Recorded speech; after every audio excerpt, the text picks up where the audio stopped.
Okay, the last thing we're going to do on our weaving is we're going to do some stitching around our heart to sort of bring out the heart in our weaving. So once you have your background finished, then you're going to do what is called a back stitch. And I'm going to set this up for you. It's about a yard of yarn that is folded in half, so it's 2 yards.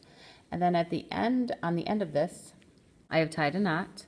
And just like we've always started in the back of our weaving, we're going to do that here as well.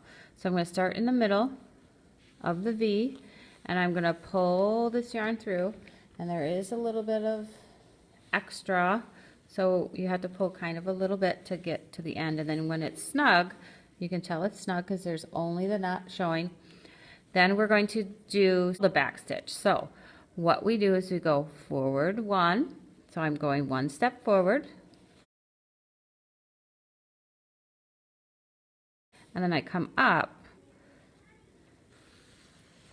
in front, but because this is not filled in, we're going to go back. So that's why this stitch is called the back stitch. So instead of continuing forward like we did on a weaving, going over, under, we're going to go over, come up, under, and then back. So I'm going to go back to the same hole where I stopped, and I'm going to sew my stitch here.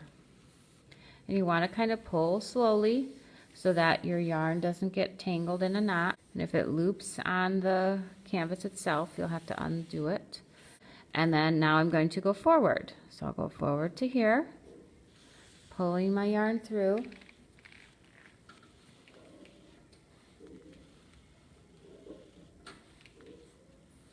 And every time you come up, you might want to check and make sure there's not a big loop that isn't being used in the back. And now I need to go back. So I'm going to go back to that other hole. So 1 step forward, 1 step back.